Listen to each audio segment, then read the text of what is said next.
beim Arbeiten habe ich mich eigentlich immer gehetzt. Ich habe immer meine Gedanken sind immer gewesen, oder viel gewesen, so: «Oh, ich bin zu langsam, ich sollte noch mehr machen.»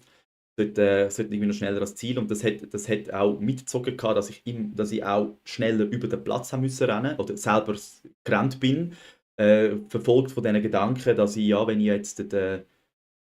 das nicht schaffe, dann höre ich es wieder vom Vorgesetzten. Und das habe ich dann tatsächlich in dieser Zeit auch gehört gehabt, bis ich irgendwann mir selber, da habe ich dann auch, ich weiß nicht, was es war, ob es Neville Goddard war, den ich gehört habe, oder irgendein Joe Dispenza oder so, habe ich dann auch gemerkt gehabt, ja, oder also so rausgehört für mich, wenn ich Sachen, die ich mache und zulasse, das wird bestätigt. Und dann habe ich dann irgendwann so bei mir jetzt einen Klick gemacht und dann habe ich angefangen, okay, ich versuche jetzt nicht mehr über den Platz zu rennen. Das war vor etwa 2 Jahren gewesen. Ich arbeite dem nicht langsamer oder so, sondern ich habe einfach nicht mehr das innere gehetzte Gefühl von mir selber.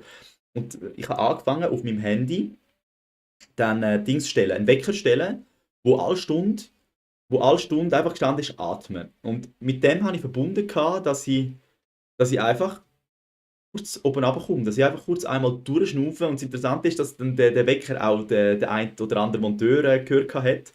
Und ich habe es ihnen erzählt. Und jedes Mal, wenn sie dann, oder wenn sie dann bei mir waren und der Wecker ist ab, ich hatte auch zu teils alle 10 Minuten gehabt, einfach, dass ich irgendwie Intus bekomme. Und dann haben wir auch schon plötzlich dann zusammen angehalten und kurz durchgeschnaufen. Und das war sehr spannend, gewesen, weil es haben dann auch, ich hatte dann die Rückmeldung, so, ich sollte noch mehr machen, sind dann irgendwie auch irgendwie weggefallen. Und das Interessante ist, ich habe dann auch angefangen zu beobachten, ein anderer, der mit uns arbeitet, der hetzt sich auch die ganze Zeit. Das eben, der ist, ja, so, ich muss noch mehr machen. Und mein Vorgesetzter tut bei ihm, wenn er mit ihm redet, auch eher so gehetzt reden. Also er muss wirklich, so wie er sich selber gibt, auch von außen gespiegelt bekommen. Das heißt, er wird auch gehetzt.